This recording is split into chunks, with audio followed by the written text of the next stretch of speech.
आप देख रहे हैं अनहोनी। तो चलिए बढ़ते हैं आज की इस कहानी की ओर। क्या खौफनाक मंजर होगा कि आप अपने अंदर से झांक कर खुद को देख रहे हो मगर आपके वश में कुछ भी नहीं हो। यकीनन आप चिल्लाना चाहेंगे मगर बेबसी आपका गला जकड़कर आपको गूंगा कर देगी। जुबान चलेगी मगर किसी का खून चाटने को, हाथ उठेंगे तो किसी का गर्दन उखाड़ने को। उम्मीद है ऐसा मंजर आपके दिल की धड़कनों को बढ़ाने में कामयाब रहे। मेरा नाम प्रेम सक्सेना है। वैसे तो मैं मूल रूप से दिल्ली शहर से हूँ मगर उधर काम हाथ ना आने के चलते फिलहाल कोलकाता शहर के एक बदनाम इलाके में पीजी में रह रहा हूँ। काम कुछ नहीं है, सरकारी बैंक में बाबू बन रखा हूँ। शहर खूबसूरत है मगर ये इलाका नहीं। यहाँ आए दिन चोरी डकैती तो आम बात है मगर सुनने में आता है कि रात के सन्नाटे में अंधेरे की चादर के पीछे यहाँ की गलियाँ ड्रग्स का भी लेन देन करती है। हिंदी भाषी हूँ तो फिलहाल यहाँ एडजस्ट करने में कोई खासा दिक्कत नहीं आई मगर कुछ शब्द मेरे पल्ले नहीं पड़ते हैं। खैर, जिस घर में जिस कमरे में रह रहा हूँ उसी कमरे के बराबर में एक और कमरा है जिसमें एक पढ़ने वाला लड़का रह रहा है। शायद उसका नाम पंकज है। उसके घर के हालात सही नहीं होने की वजह से उसे इस इलाके में रहना पड़ रहा है। वो दोपहर को कहीं जाता है, शायद कोचिंग, और शाम को लौटता है। उसके बाद घर में ही पड़ा रहता है। मैं यहाँ क्या कर रहा हूँ? दरअसल कोलकाता जैसे शहर में साल के बीच में कमरे ढूंढने से ज्यादा आसान काम है भूस में सुई ढूंढना। तो इसीलिए मैं यहाँ मौजूद हूँ। मुझे यहाँ रहते 1 महीना बीत चुका है। मेरा रोज का लगभग एक ही शेड्यूल है। सुबह 7 बजे उठना, नहा धोकर खाना खाकर 11 बजे तक ऑफिस, फिर शाम 6 या 7 बजे तक वापसी और फिर खाना खाकर टहलकर 11 बजे तक सो जाना। हाँ, रफ्तार पर है। आधी रात का वक्त है, लगभग 1 बजे का। बराबर वाले कमरे का लड़का भी सो चुका होगा। मकान मालिक नीचे रहता है। अकेला विधुर है जिसके बेटे विदेश में सेटल हैं। मैं बहुत धीरे से दरवाज़ा खोलता हूँ जिसकी आवाज़ ही मुझे डराने के लिए काफ़ी है। बड़े सहमे कदमों से मैंने गैलरी में कदम रखा। पूरी गैलरी घुप अंधेरे में डूबी हुई है। कमरे से निकलकर बाएं हाथ पर सीढ़ियां हैं मगर मैं उन तक पहुंचने लायक हिम्मत नहीं बटोर पा रहा। उस तरफ देखता हूं तो लगता है कि गुफा के अंदर से तरह तरह की आकृतियां जैसे झांक रही हैं। मेरे दिल की धड़कन शायद अब तक सबसे तेज गति पर है मगर दिमाग चाहता है कि मैं नीचे जाकर मकान मालिक को जगाऊं। दिल और दिमाग को जंग के बीच में ही छोड़कर मेरे कदम सीढ़ियों की तरफ उठ जाते हैं मगर उसी वक्त कोई ठंडी पानी जैसी चीज मेरे कदमों से टकराती है और मैं उछलकर आगे की तरफ कूद पड़ता हूँ। वापस देखता हूँ तो कुछ नजर नहीं आता। नीचे से उठकर नजर जब सामने आती है तो अचानक एक भयानक छाया आंखों के सामने कौंध जाती है। सिर से लेकर गर्दन तक चली हुई और माथे से बहता खून। पल भर दिखकर वो गायब हो चुकी है मगर मैं वहीं जड़ हो गया हूँ। मेरा अंधविश्वासी दिमाग ये सब झेलने के काबिल नहीं है। कदम बढ़ाते ही मैं कटे पेड़ की तरह जमीन पर गिरा हूँ और एकदम से जैसे सब कुछ गायब हो गया है। मुझे कुछ भी होश नहीं रहा। सुबह आंखें खुली तो मकान मालिक मेरे करीब बैठे थे। सज्जन आदमी है, मुझे सहारा देकर उठने में मेरी मदद की और मेरी ओर यूं देखने लगे मानो कह रहे हो कि कुछ बोलो। क्या हुआ था? मैंने उनसे पूछा। बीच सीढ़ियों में गिरे हुए थे। बीच सीढ़ियों पर मैं तो गैलरी पर गिरा था ना। मैंने मन ही मन सोचा, मगर कोई वाजिब जवाब हाथ नहीं लगा। सिर भारी हो रहा था, चाय की तलब हो रहे थे। तब तक बराबर वाले कमरे में सो रहा लड़का चाय ले आया। उसके चेहरे पर भी असमंजस के भाव नजर आ रहे थे और मुझे गत रात की घटना याद आ गई। पल भर को मेरे रोंगटे खड़े हो गए। एक जला हुआ खौफनाक चेहरा मेरी आंखों के सामने कौंध गया। कुछ पल को ये डर उन दोनों को भी मेरी आंखों में दिखे। मैंने सोचा कि मुझे भ्रम हुआ होगा, इसलिए मैंने उनसे चक्कर आने का बहाना कहकर पीछा छुड़ाया। ऑफिस नहीं जा सकता था, कमजोरी थी और लेट भी हो चुका था, इसलिए वहां से छुट्टी लेकर घर पर ही आराम करने का फैसला किया। उससे पहले मैंने सोचा खाना खा लिया जाए। मकान मालिक ही खाने का इंतजाम करते थे, तो मैं नीचे चला गया। बैठे बैठे आज का न्यूज़पेपर देखा तो फ्रंट पेज पर ही किसी के मरने की खबर छपी थी जो हमारे ही इलाके से संबंधित थे। एक गली में पुलिस को लाश मिली थी, शायद जलने से मौत हुई थी। चेहरा बुरी तरह झुलस गया था, सिर के बाल जलकर खोपड़ी से चिपक गए थे। कुल मिलाकर हालत बहुत बुरी थी और मुझे तभी अचानक रात वाला चेहरा याद आ गया। रीढ़ में सिहरन सी दौड़ गई। मैंने पेपर वहीं फेंक दिया, खाना खाकर अपने कमरे में चला गया। कुछ देर बाद ये 2 मंजिला घर था, मेन सड़क पर मौजूद था। मैं इस जगह से अक्सर गुजरता हूँ। मैंने कभी कभी दरवाज़ा खुला होने पर अंदर देखा है। घुसते ही सामने की तरफ सोफा पड़ा है। थोड़ी सी झलक बाईं तरफ किसी रसोई के होने की मिलती है। दाईं ओर से ऊपर की तरफ सीढ़ियां चढ़ी हुई है। सड़क पर तो कोई दिखाई नहीं दे रहा, तो मैं यहाँ इस घर के सामने क्या कर रहा हूँ? आसमान से चांद भी नदारद है। अमावस का वक्त है। मेरा अपने शरीर पर कोई वश नहीं है। मेरी आंखें सुर्ख लाल हैं, मानो कई दिनों से ठीक से सोया नहीं हूँ। ये मेरे चेहरे को क्या हो गया? ये एक तरफ से जला हुआ क्यों? और ये मेरे बाल खोपड़ी से चिपक कैसे गए? ऐसा लग रहा था मानो किसी ने गोंद डाल दिया हो और पूरा कपाल ऊबड़ खाबड़ सा हो गया था। ऐसी हालत में मैं उस घर की तरफ देख रहा हूँ। एक युवक दबे पांव उस घर से निकल रहा है। ये तो अभिजीत बाबू हैं। हमारे यहाँ जो लड़का रहता है उसी के साथ कॉलेज में पढ़ते थे और कभी कभी हमारे यहाँ भी आते रहते थे। मेरे कदम खुद ब खुद अभिजीत के पीछे चल दिए। वो मेन रोड से कुछ आगे बढ़कर बाईं ओर मौजूद एक संकरी सी गली में जा घुसा। अंधेरे की वजह से मुझे देख नहीं पा रहा था, मगर हैरानी है मैं सब कुछ साफ साफ देख पा रहा हूँ।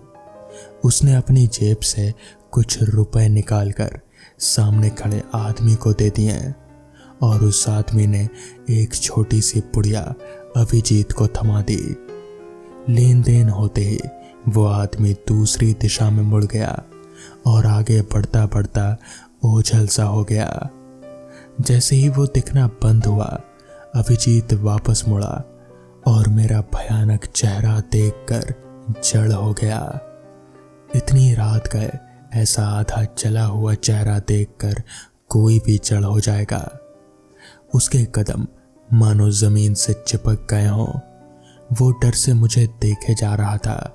उसकी आंखें उबली पड़ रहे थे, मानो इस चेहरे को पहचानता हो।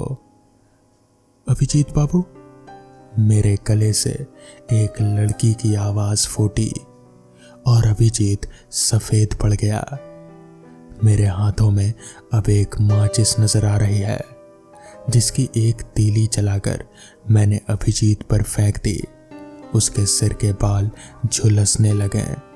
धीरे धीरे आग उसके पूरे शरीर में फैलने लगी और वो दर्द से घुटता रहा। उसका मुंह मानो किसी अदृश्य बंधन ने बांध दिया हो। यूं ही काफी देर तक तड़पते रहने के बाद आखिरकार वो शांत पड़ गया। मैंने जोर से ठहाका लगाया। वो आवाज किसी लड़की की थी और तभी अचानक मैं उठ बैठा, पसीने से लथपथ। घड़ी में अभी 4 बज रहे थे। वो क्या था? सपना? नहीं नहीं नहीं, सपना नहीं हो सकता। सुबह ही मैंने अखबार देखा था। अभिजीत की लाश थी वो। पुलिस को उसके पास से कुछ नहीं मिला, कुछ सबूत नहीं। तो क्या मैंने? नहीं नहीं नहीं, ये कैसे हो सकता है? मैं तो कल रात बेहोश था। बेहोश? सीढ़ियों पर क्या कर रहा था फिर मैं तो बालकनी पर बेहोश हुआ था। मेरा सिर। मेरी हालत खराब होने लगी थी। अभी अभी मैंने जो देखा उससे मेरा जी घबराने लगा था। इसलिए थोड़ी हवा खाने के लिए मैं अपने कमरे से बाहर आ गया। हल्की हल्की हवा से दिल को कुछ सुकून पहुंचा, मगर एक खुटका अभी भी था कि पिछली रात क्या हुआ था वास्तव में, वो मुझे कुछ समझ में नहीं आ रहा था। ऊपर से मेरा सिर बहुत जोरों से दर्द करे जा रहा था। सुबह की ठंडी हवा में आंखें बंद किए मैं बालकनी पर खड़ा सारे घटनाक्रम के बारे में सोच रहा था कि किसी की हल्की गुर्राहट मेरे पीछे से उभरी और मेरे माथे पर पसीना छलक आया। मेरी गर्दन मानो अकड़ गई हो। एक अजीब सी गंध, शायद जलने की, मेरे नाखूनों से टकराई और अचानक ही मेरे अंतस से वही खौफनाक चेहरा मेरे दिमाग में ला पलटा। अब तक तो मैं धैर्य के हाथ थामे खड़ा था, मगर अब मुझसे हुआ नहीं। मैं एकदम से मुड़ा और भागते हुए कमरे में घुस गया। ये क्या हो रहा है मुझे? मैं दिन पर दिन पागल तो नहीं हो रहा? अगर वो सब झूठ था तो अखबार में वो खबर। बिस्तर पर पड़ा मैं सिर से लेकर पांव तक चादर ताने यही सब सोच रहा था। दिमाग में भयंकर आंधियां चल रहे थे और मन के किसी कोने में बैठा डर अब हर जगह जैसे रिस रहा था। और अचानक से लाइट चली गई। घुप अंधेरे में मैंने चादर के अंदर ही साफ देखी वो हल्की पीली चमकती हुई आंखें, और दहशत से मेरी आंखें बंद हो गई। मगर मुझे महसूस हो रहा था कि कोई बहुत ही वजनी चीज मेरे ऊपर रख दी गई हो। इतना सब बर्दाश्त करना मेरे बस में नहीं था। तभी मेरे कानों में एक आवाज गूंजी, तुम्हें मेरी मदद करनी होगी। ये आवाज मैं पहचानता था। हालांकि आवाज अब थोड़ी बदल जरूर गई थी, मगर ये अभिजीत बाबू की आवाज थी। मुझे कुछ समझ नहीं आ रहा था। जैसे तैसे उस रात मैंने जागते जागते कटाई। अलार्म चीखे जा रहा था। शायद दूसरी बार मैं हड़बड़ा कर उठा। देखा तो घड़ी में 8 बज चुके थे। सुबह जो कुछ घटित हुआ उसे याद कर मेरे माथे पर शिकन की लकीरें खिंचाई। ऐसे पेचीदा हालातों में कौन परेशान नहीं होता, मगर ये आवाजें। मैंने बाहर निकल कर देखा तो डर गया। बाहर पुलिस की जीप खड़ी थी। मैं अपने कमरे की तरफ मुड़ा ही था कि बराबर वाले कमरे का दरवाजा खुला नजर आया। एक सब इंस्पेक्टर शायद पंकज से अभिजीत के बारे में कुछ सवाल कर रहा था। मैं जितना सुन सका वो ये था कि पंकज ने उन पुलिस वालों को बताया कि अभिजीत ड्रग्स लेता था। मैं कुछ और सुन पाता उससे पहले ही वो सब इंस्पेक्टर मुझे अजीब नज़रों से घूरने लगा था। जाहिर था कि मेरा वहाँ खड़ा होना उसे पसंद नहीं आया होगा। ड्रग्स, कल रात मैंने भी तो उसे ड्रग्स की पुड़िया लेते ही देखा था। मेरा दिल डूबा जा रहा था। आखिरकार सारी सुइयां एक तरफ ही इशारा कर रहे थे और वो था मैं। आपने सुना होगा, मजबूरी में गधे को भी बाप बनाना पड़ता है। आज मैं ऐसा ही कुछ करने जा रहा था। मैंने सोचा क्यों ना एक बार अभिजीत बाबू के घर की तरफ से होकर आया जाए और मैं चल पड़ा। उनके घर के पास पहुंचा तो देखा कि उनकी पत्नी वहीं दरवाजे पर ही बैठी अपना सिर पीट रहे थे। अभिजीत बाबू हालांकि नौजवान थे, मगर भागकर उन्होंने शादी कर ली थी।